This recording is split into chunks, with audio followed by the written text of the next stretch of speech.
Today is Saturday, October the 13th, 2018, and we are at the Community Media Center in Westminster, Maryland. I am Bill Palm, interviewing Ed Smith and where are you from? I'm from Westminster, Maryland.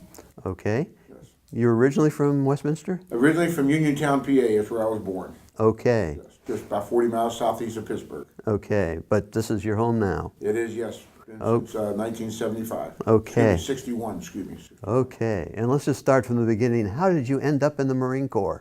After high school, just looking around at what was going on in the world, seeing the threat of communism to different countries and to our country also, I decided to join the military and pick the United States Marine Corps to serve my country and to defend against the communism threat to our country. Mm-hmm.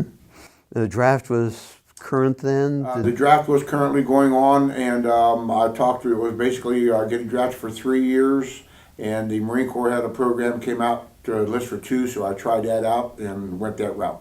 And that was in what year? 1969 through 1970. Okay, okay.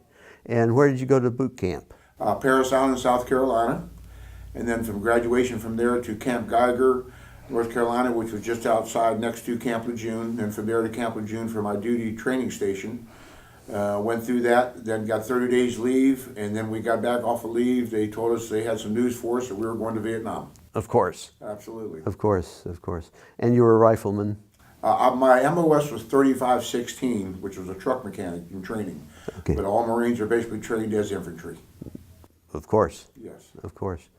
Of course. And then you were assigned to Vietnam? Yes, basically went from there to Camp Pendleton for more combat training, then to Okinawa for another 2 weeks of combat training, then the duration of time in Vietnam, South Vietnam. Was stationed just north of Da Nang up along Highway 1 in an area called Camp Brooks. Mm-hmm. And that's where my station was. We did basically a maintenance battalion for trucks and heavy equipment. From there, we had to do our duty of rotation for doing perimeter patrol and sometimes extended patrols further out. Mm-hmm. And you were private? Initially, when you started in the Marine Corps, everybody's a private. Through the duration of time, in 19 months, I had made sergeant. Mm-hmm. The Marine Corps did offer me to re-enlist. My time was getting short. About offering me to re-enlist, possibly giving me staff sergeant stripe to re-enlist for 4 years. But I'd have to extend on for 6 more months in Vietnam, and I decided that I was still alive, and it only took 3 cents to make a bullet, and there was too many passing my ear, so I decided to do my time, get out on good behavior.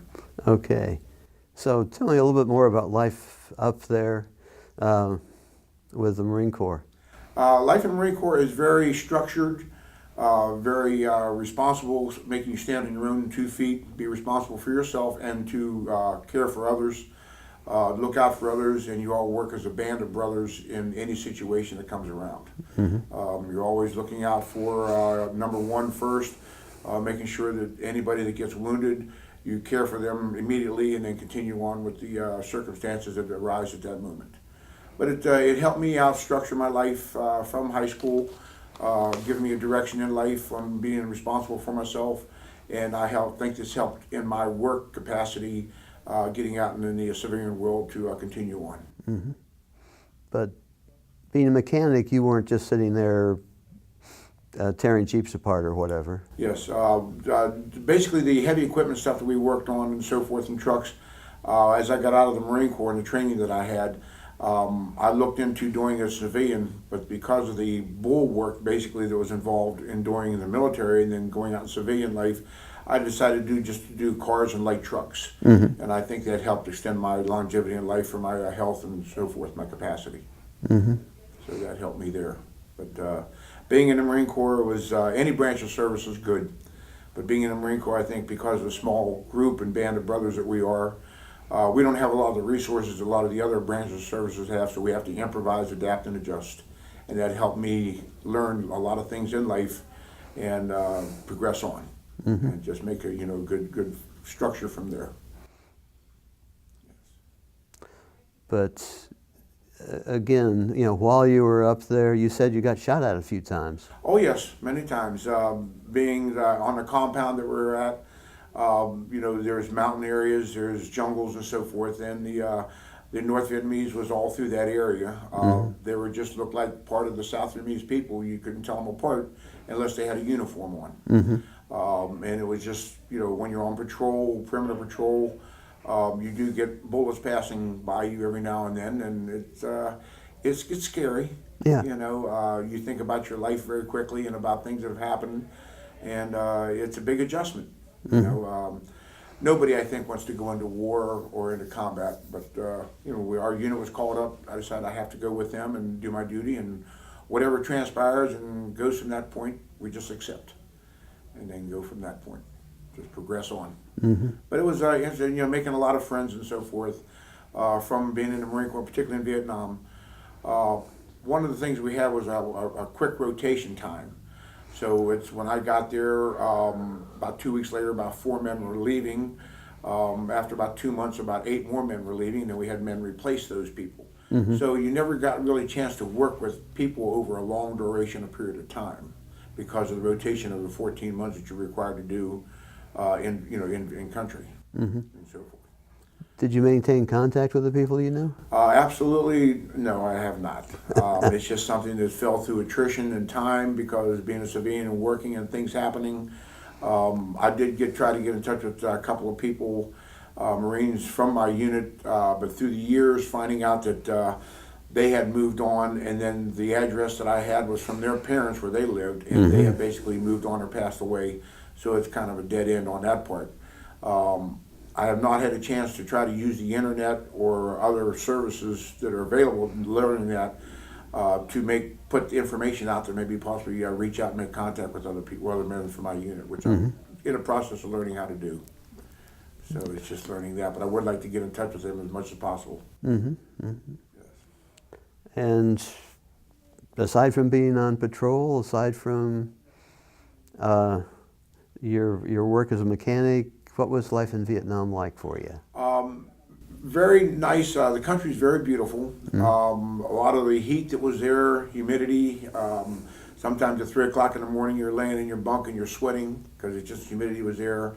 Very taxing. You're tense 24/7 all the time because of the situations that are going on. You can never really relax. When the monsoons came, it was the rain that came through. It was just not realizing the rains that we had in the United States, how severe they are and how intense that rain was. You learn to keep your M16 rifle covered up with your poncho. Everything else got soaking wet, but that was your mainstay. You made sure that that was in good working order in case situation would happen to come up. So it was that, you know, learning experience on that part there. But we learned that from other men that were there, other Marines and so forth, that passed that information on what to do. And that really helped us survive from that point. Yeah, you were there in... I was in late 69, 70. 70, yeah. No, I was thinking, you know, the first Marines who got the M16 complained that it was unreliable. It was something new. In boot camp training, I had the M14. And from there, when I got to Camp Pendleton doing my more infantry training, they handed me the M16, which was new to me, so we had to relearn that process. Not really getting a chance to use it in the combat situation, particularly over in the South Vietnam where there's more humidity and so forth. Yeah. We learned that they had some quirks, as all rifles do, and pistols, but there was just a little bit more, you know, disadvantages to the M16 as opposed to the AK-47, which was the Russian rifle that was made. But it was a learning curve. We learned how to adapt to it. We learned what to do to make them function better. And this was stuff that they learned through the years, through passing that on to the manufacturer to make them better for us. But sometimes it was really testing. Yeah. It was really scary. Yeah. They were very prone to just getting a little bit of dirt in them, dust, and the sand and so forth, and then they would jam up. And that was exciting. Well, yeah. Yes. Yeah. Yeah. So after the Marine Corps, you became a mechanic? Yes, I stayed with the mechanic area. I got into doing just the cars and light trucks. Basically, I lived down in Gaithersburg area. Worked there for several years, and then met my wife there, and then we moved to Mount Airy, Maryland. Lived there for 32 years, but I continued on working as a mechanic at that point. And presently, I own a business here in Westminster, B&E Automotive, at 121 John Street in Westminster here at the Southern States. We're in their building, and I've had that for about since 2001. And I have a co-owner all with me also. So just enjoy doing the mechanical work. A lot of it, what I've learned that I do today is from what I learned out in the field being in South Vietnam. Learning how to improvise and get things done, but properly, and to make them safe for people. And that was my learning curve there. Did you have, while you were in Vietnam, did you have contact with the Vietnamese Army or the Vietnamese Marine Corps? Just a little bit, not a lot, because of our compound situation where we were. Did not have a lot of connection with them. We did have a lot of civilians that worked on our compound, which had to go through a rigorous search before they came on and leaving the compound and so forth.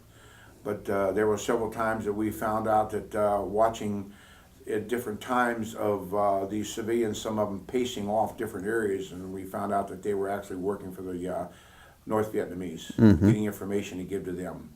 So that was, you don't really think about that until you actually see it happening.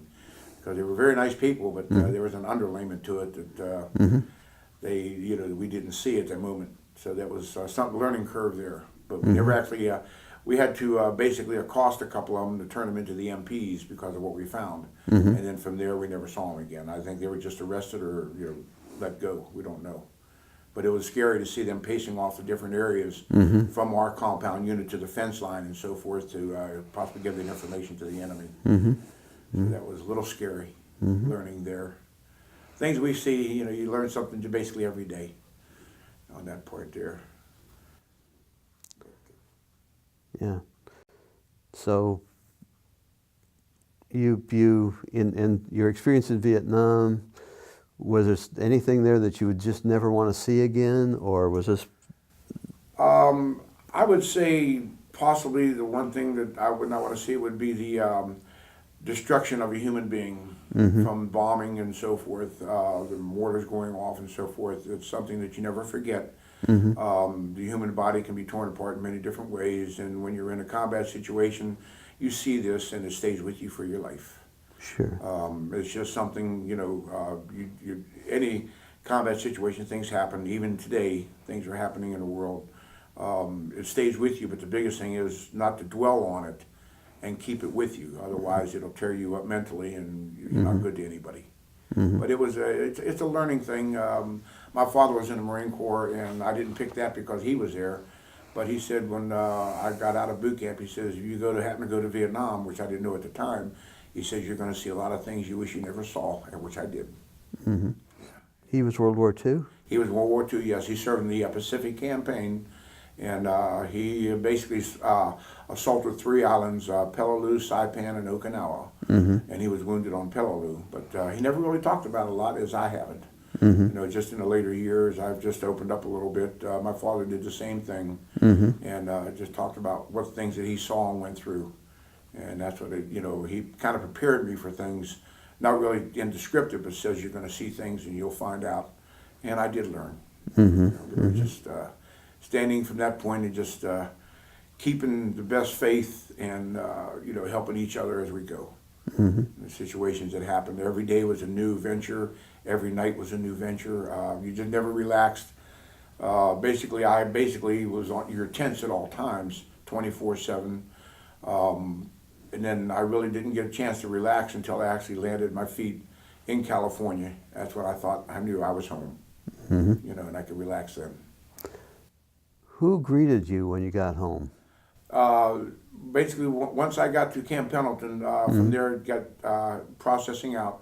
When I got back here to Washington, D.C., which I lived down in Rockville at the time, I called my fiancée at the time that I was engaged to, and then my father took me down, to meet me and brought her with me, and they picked me up at the airport there. And then from there, I met my mother and so forth, and that was my greeting home. And you were in civilian clothes?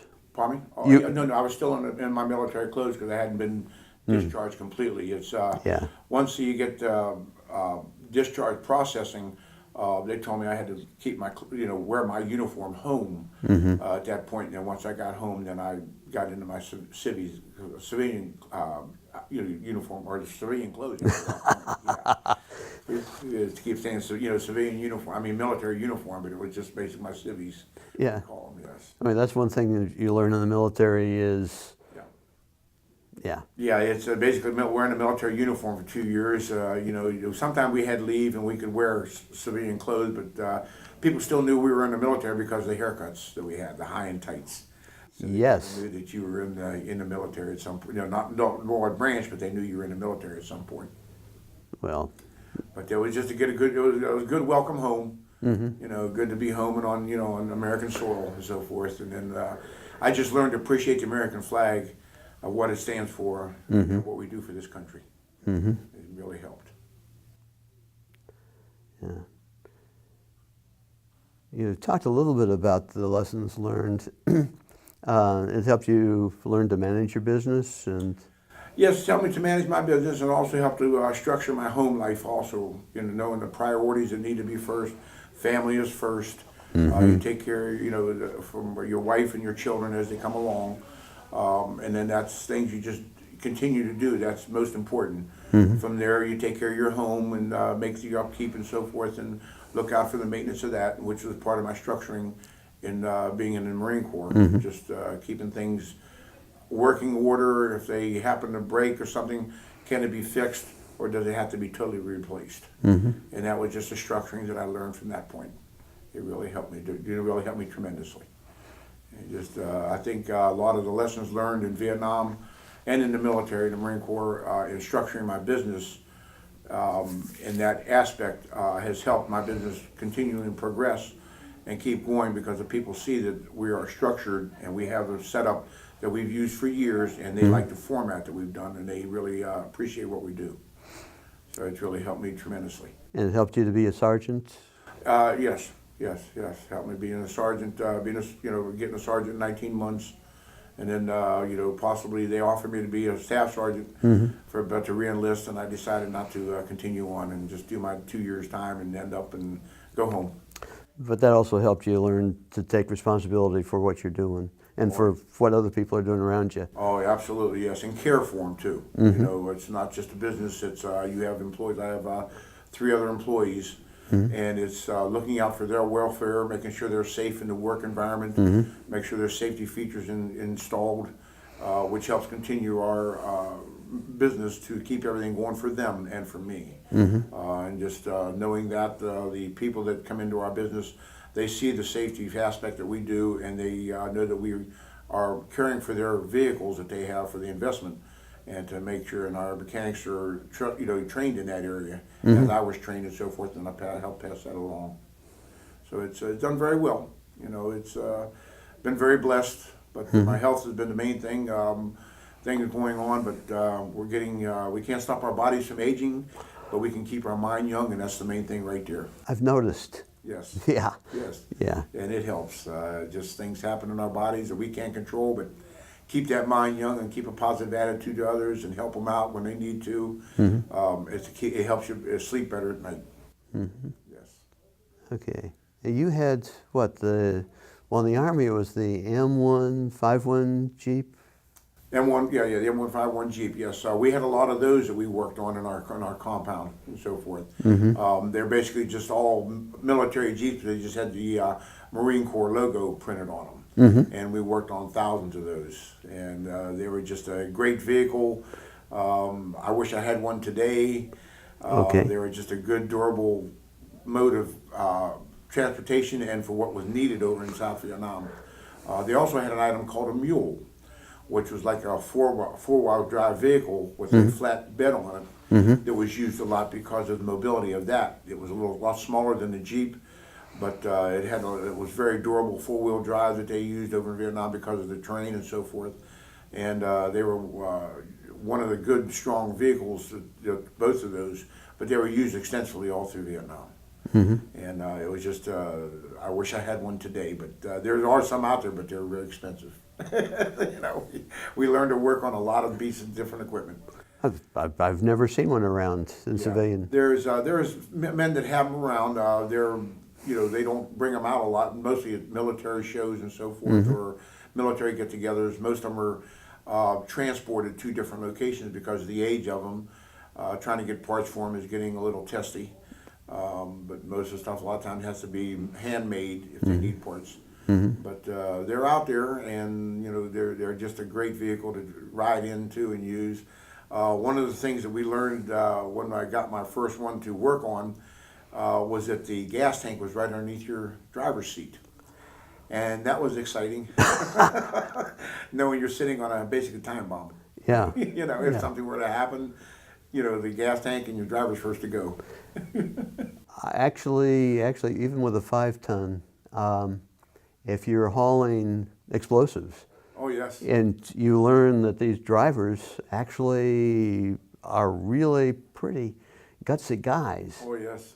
You know, just realizing what could happen, just a big hole in the road. Exactly. Yeah. Yes. Oh, it was just it's just the way they designed the Jeep. That's the only place they could put it to facilitate what they needed it for. You know, and it was just exciting, you know, to work on them. And a lot of it too, with the maintenance battalion, we had to go out sometimes with a tow truck following the convoys that were delivering supplies and so forth to different outposts. Yeah. And if the vehicle happened to break down, we had to pull up to it, hook it up, get it hooked up to the truck, and then try to catch up to the convoy to get that supplies to that unit, and then figure out if we could fix it there or had to tow it back.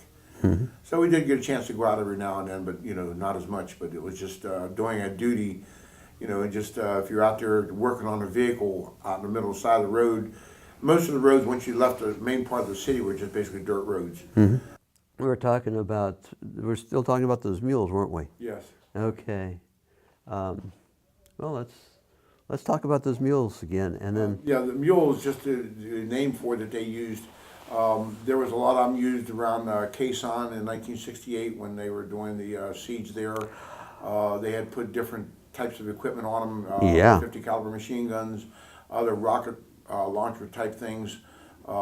They were used to transport a lot of wounded Marines from that area because of the flatbed that they had. Very mobile, very useful, and so forth. And I just worked on thousands of them. You know, because they did take a lot of abuse, probably the same as the Jeeps were. But it's just looking. We had a lot of other equipment that were towed in from out of the area, out in the bush, what they call, and trying to rebuild those vehicles to get them back online, back to where they needed. And we had to really test them out to make sure once we turned the vehicle back over to that unit that it would perform, because we knew that people's lives were at stake that were in those vehicles, and we had to make sure that they were good. And that was the biggest thing to help me develop my own standing on my own 2 feet. That I'm not just responsible for me, I'm responsible for that person that's in that vehicle. You know, you have to extend that out. Yeah. Yeah, I'm doing that. No, it's the mules and the Jeeps, the M151s are just great vehicles. You know, and then through their time and attrition, they've changed that to the Humvees as they are now. Yeah. They just found out because of different areas of the world being used, they needed other vehicles for other types of services. So something learned. Yes. Yeah. 3/4 ton? Pardon me? 3/4 ton truck? Oh yes, we worked on those. We worked on what they call the deuce and a half, the 2.5 tons, the 5-ton trucks. Where our unit was, our compound, sometimes the unit next to us, which was a tank battalion, they would get tanks towed in that were in badly shape, and they would ask us to come over to help them assist working on these tanks to get them back in line. And we were maybe there for a week or two, and once I was through with that, I said, I'm glad to get back to my truck battalion maintenance unit because of the heavy bulwark on the tanks. Oh, yeah. Of the gearing and tracks and so forth. Had a lot more respect for those men that worked on those because they went through a lot more. And a lot of it because we didn't have a lot of the equipment that would be needed to being used back in the civilian area where these are being repaired. We had to do a lot of improvising, you know, and to learn how to adapt and get things done within a short period of time as possible to get these vehicles and tanks back online. So, but the trucks was a whole different ballgame. I've got to respect because, man, you were working on everything. To a degree, yeah, you learn. I've never worked on tanks before until I got to Vietnam, and they had men there to show us what to do. You know, the Marines and so forth. You know, they're repair Yeah. people, and we just got into helping them. And after you were there for a week, the next week you learned what to do. You remembered, and without having to ask them, you just jumped right in and just kept it going. Yeah. Just having that good memory to see what they told us to do, you just don't forget. You know, you just don't. You just improvise from that point. Yeah. And keep going. But it was a good experience. Like I say, worked on a lot of different pieces of equipment, and just had a lot of good friends that we've learned. I just wish I would have kept in contact with them a little bit more. Well, I think there's the sense that once a Marine, always a Marine, right? Absolutely, it's embedded into you. You'll Yeah. never leave. Right. And any time you've run into another Marine, they're your friend, right? Oh, absolutely. Any branch of service, always. But the Marines are just a little bit more because of the small band of brothers that we are. You know, and we just take care of each other. And if they need help, even in civilian life now, we reach out to them and help them as we're getting a little bit older. And then even young ones that have been wounded and so forth, they need help, and we stand up and help them and just work together. But any branch of service that if anyone needs, we stand up and help them immediately. A veteran's a veteran. A veteran is a veteran, no matter what branch. It's always there. Okay. Well, it's been really fantastic talking with you. That's Bill, thank you very much. I appreciate it.